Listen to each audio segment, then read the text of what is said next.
car has driven 760 miles. It has run the quickest pass in the history of drag week for a car that has completed the week. There's only one reason why they're making this pass, and it starts with a 5.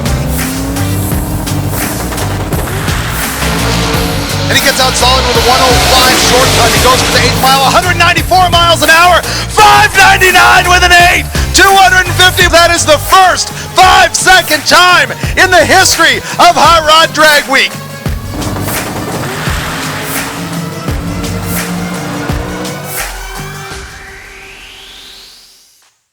All right, guys, what you have before you, 2 SRT Durangos. They only made 2,000 of these things. So for 2 to be in the same place, pretty rare. They only made it in 2021.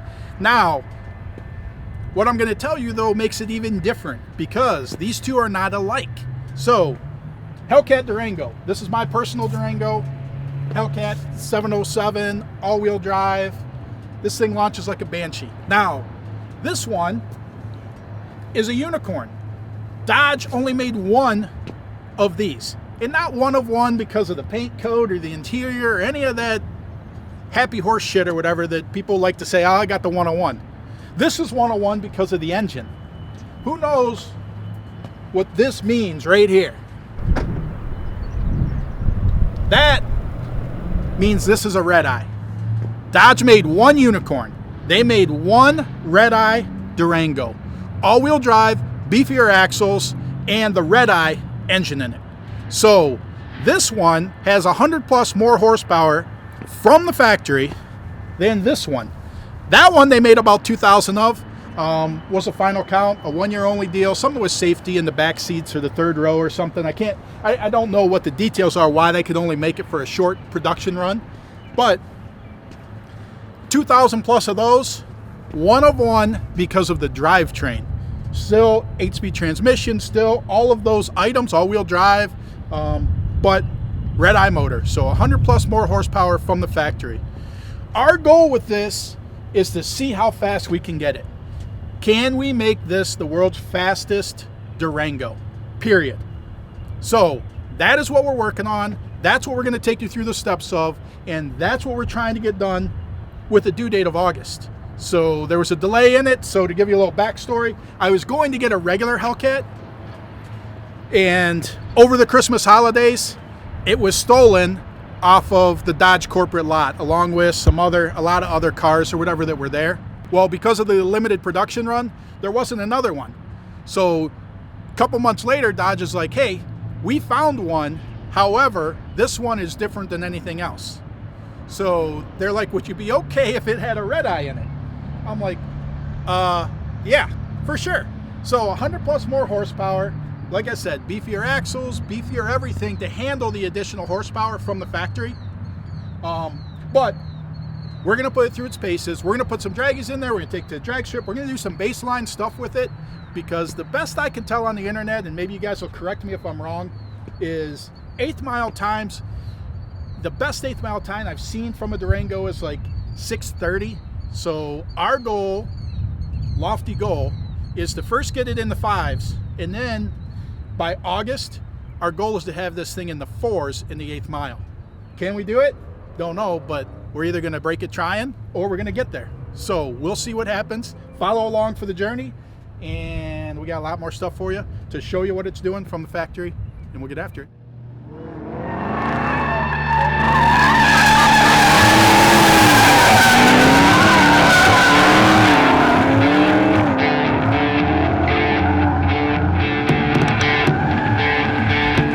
Alright guys, now to get the baseline data. So we're going to get the baseline data off of Redeye Hellcat with a draggy. Put it on each one. We are going to bring in an unbiased driver to drive both of these so that none of the data will be messed with. We know that they're going to mash the accelerator pedal hard, and we know they're going to do the best they can to get the best launch. So now, while we are talking about that, finally putting the wraps, this being the last day of May. You'll see this video in June, but 90 degrees out makes us think of August. Coming in August, sick nights. Sick nights because there's going to be more than one of them. We are going to start on Wednesday, August 10th with the pizza cruise. So that's happening at Sick Pizza, Oxford, Michigan. August 12th, the newly redone, revamped, and reopening actually this weekend is their grand opening, Milan Dragway. We will be running in Milan Dragway on August 12th, test session and stuff, because there may be an event coming up Saturday that I'm not at liberty to discuss. But Friday, August 12th, will be Sick Burnouts at M1. We're at M1 right now, so Friday's going to be a huge bash here, Sick night, and going to have Aussie skids. Some people don't like them. The people that participate really love them, and a lot of people do like them. But we're going to do Aussie Burnouts at M1 on Friday night. So along with the car show, along with everything else that we've done for this fundraiser in the past, we have a bonus fundraiser that is involved with this. So teaming up with Dougie Motion Raceworks and Bubba's Buddies is going to be half beneficiary of the donations, and the other half will be Epilepsy Foundation of Michigan, who we donate to every year at this event. So 100% proceeds go to good cause, Bubba's Buddies, as well as Epilepsy Foundation of Michigan, split 50-50. So that is August 10th, 11th, 12th. Yeah, so Wednesday, Thursday, Friday, Saturday, there should be an event happening out on Woodward. Like I said, not allowed to discuss that yet. But that is August, Sick nights in August. So back to what we're doing though. Gonna put this draggy on these cars. We're gonna get some baseline data for you. Any guesses? How much faster, if any faster, will the Redeye be over the Hellcat? Anybody's guess? I don't know. I've not timed either one of them, but we're about to find out. Once again, unbiased. If I can introduce you to Sick Man. He's gonna do all the driving for us, and you're gonna hit the pedal the whole way, right? And we're gonna see exactly what these cars have in them, correct? You're the man.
Hey guys, have you subscribed to Sick the Mag yet?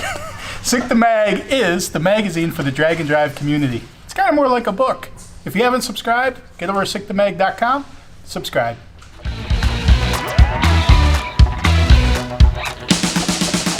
Alright, well, we're back at the shop today. We finished the stuff yesterday. We looked at the drag information. Here's what I'll tell you about it. Sick Man tried it 3 different ways with each vehicle.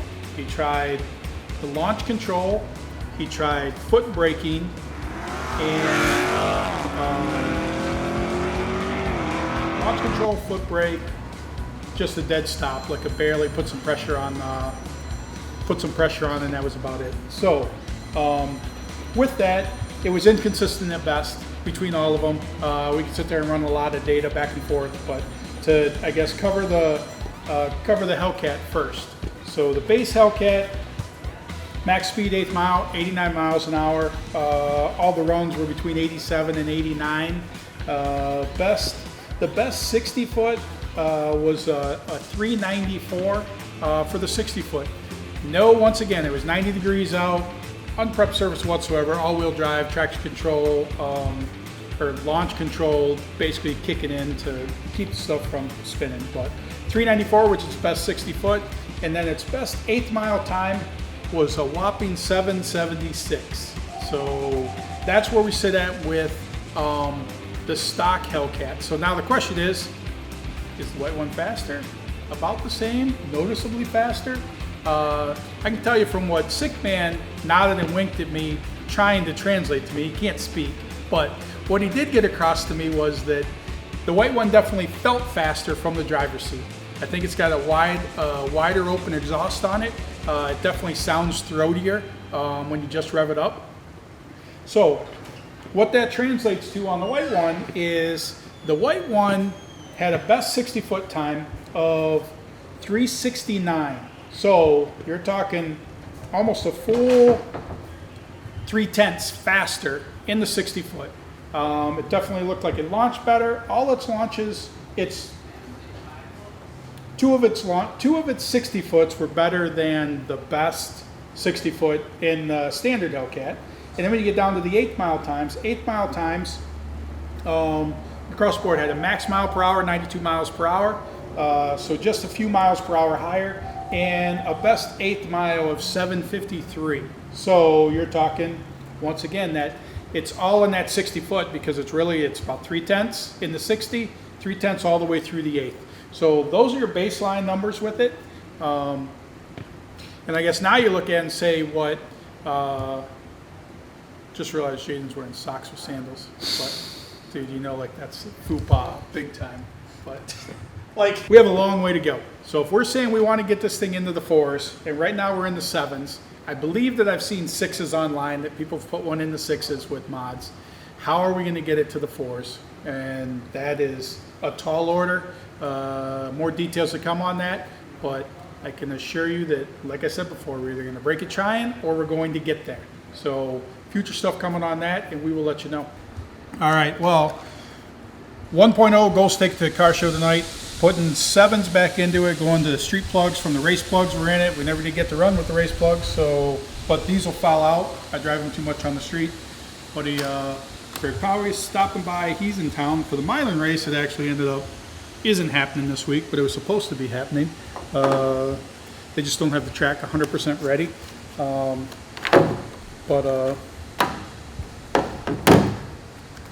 So we'll get this stuff ready.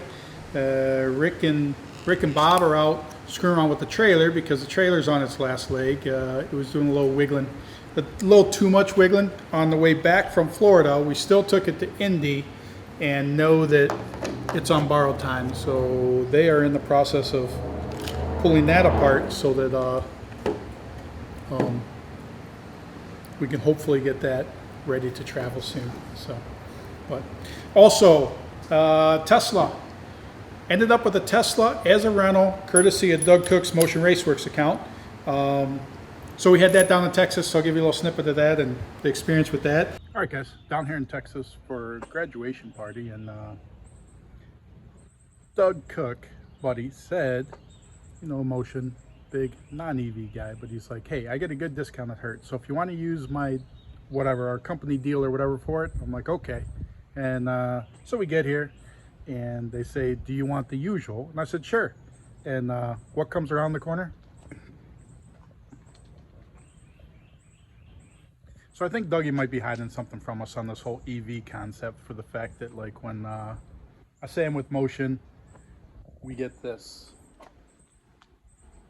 But actually, just kidding, but we ended up with this because it was the cheapest thing that they had available or whatever, and it was late. That's what you got. So I figure I'll give you the rundown. My first experience with a Tesla. So tell you, whatever, it's perky. It's like driving a souped up golf cart. So it's really what it is. But so if you ever get in a situation and Doug needs you to drive because he had too many cocktails, I guess this car does drive itself, but I guess you just press the handle, door pops open.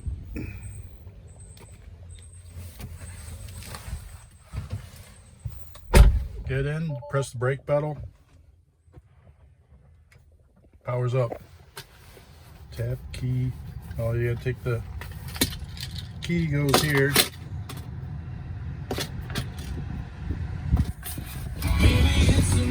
And that's what makes it work.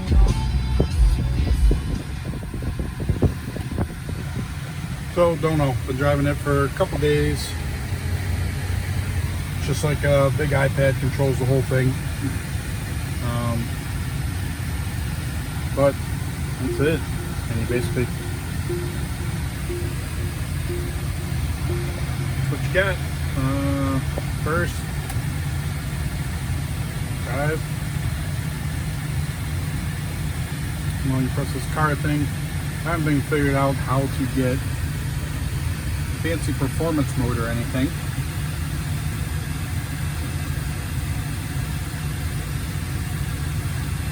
I do think that there's a place for EVs. I just think that there's a place for EVs, not widespread EV use. So, but either way, it was like a golf cart. So runs till the batteries don't run anymore. So then you charge it and you run some more. So I'll always be gasoline. But so, like I said, that's what we got.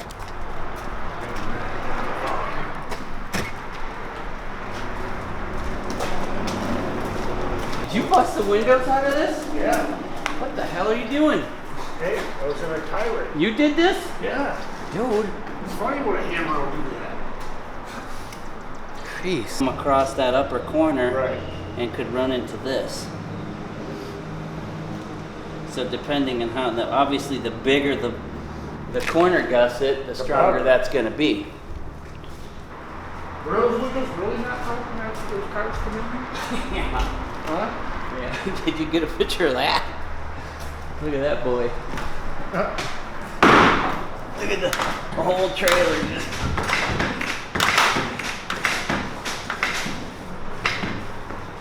So is that what we're trying to fix? Yeah, we're trying to fix that because going 90 and I'm behind him, I just watched the thing go back and forth just like this.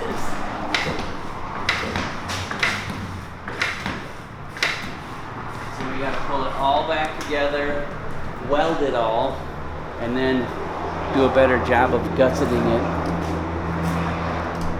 Because the one door latch doesn't even work. The gap is so big, that doesn't even hold the door shut. So we gotta fix her up.